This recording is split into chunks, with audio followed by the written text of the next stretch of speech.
US പിടിയിലാകുന്നതിന് മുൻപ് Venezuela president Nicolas Maduro Chinese നയതന്ത്ര പ്രതിനിധിയുമായി ചർച്ച നടത്തിയെന്നും റിപ്പോർട്ടുകൾ. മഡൂറോയും ഭാര്യയും ബലം പ്രയോഗിച്ചാണ് പിടിച്ചുകൊണ്ടുപോയെന്നാണ് വാർത്തകൾ പുറത്തുവരുന്നത്. മഡൂറോയും ഭാര്യയും US യുദ്ധക്കപ്പലിൽ ന്യൂയോർക്കിലേക്ക് കൊണ്ടുവരുന്നുവെന്നും സ്ഥിരീകരണമുണ്ട്. ന്യൂയോർക്കിൽ വിചാരണ നേരിടണമെന്നാണ് അമേരിക്കയുടെ നിലപാട്.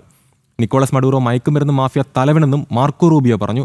വിവരങ്ങളുമായി ഐസൺ ജോസ് ചേരുന്നു. ഐസൺ, നമ്മൾ നേരത്തെ കണ്ടതാണ്, വെനസ്വേലയ്ക്കെതിരെ കനത്ത ആക്രമണമാണ് അമേരിക്ക നടത്തിയത്. അതോടൊപ്പം തന്നെ പ്രസിഡന്റ് മഡൂറോയെ ന്യൂയോർക്കിലേക്ക് കൊണ്ടുവരാനുള്ള ഒരു സൂചനയും ലഭിക്കുന്നുണ്ട്. എന്തൊക്കെയാണ് മറ്റു വിവരങ്ങൾ?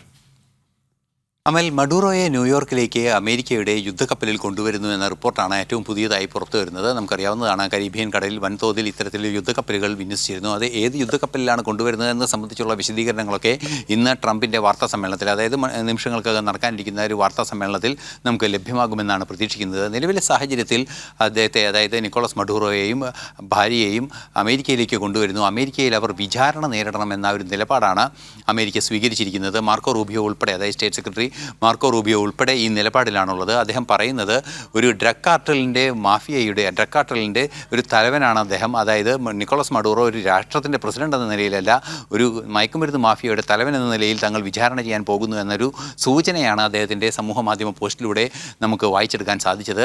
അത് ആ ഒരു ലക്ഷ്യത്തോടെ തന്നെയാണ് കൊണ്ടുവരുന്നതെന്നാണ് മനസ്സിലാക്കാനും സാധിക്കുന്നത്. നേരത്തെ നമുക്കറിയാവുന്നതാണ്, വൻതോതിൽ മയക്കുമരുന്ന് കടത്തുന്നുവെന്ന ഒരു ആരോപണം ഉന്നയിച്ച് നിരവധി ബോട്ടുകൾ തകർക്കുന്നത്, അത്തരത്തിലുള്ള സൈനിക നടപടിയിലേക്കൊക്കെ നീങ്ങുന്നതിന് കാരണമായി കാണിച്ചത് ഈ മയക്കുമരുന്നുമായി ബന്ധപ്പെട്ട വിഷയങ്ങൾ തന്നെയാണ്.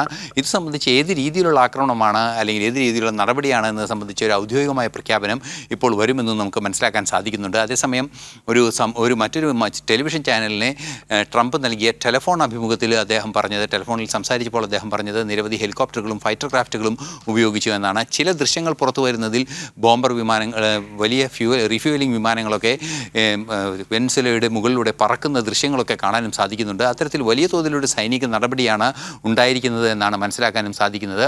തീർച്ചയായും കടുത്ത നടപടികളിലേക്ക് നീങ്ങിക്കൊണ്ടിരിക്കുന്നു എന്ന് തന്നെയാണ് ട്രംപ് വ്യക്തമാക്കുകയും ചെയ്തത്. ഇന്ന് രാവിലെ മുതൽ, ഇന്ന് ഏതാണ്ട് ഉച്ച തൊട്ട് ഈ വാർത്ത ശക്തമായി പുറത്തു വരുന്നുണ്ട്. വിവിധങ്ങളായ വാർത്തകൾ പുറത്തു വരികയും ചെയ്യുന്നുണ്ട്.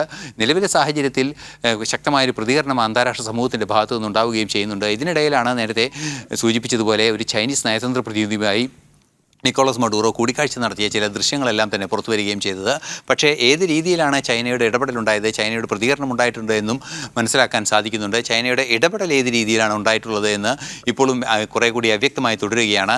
പക്ഷേ ഒരു നയതന്ത്ര പ്രതിനിധിയുമായി കൂടിക്കാഴ്ച നടത്തി എന്ന് തന്നെയാണ് മനസ്സിലാക്കാനും സാധിക്കുന്നത്.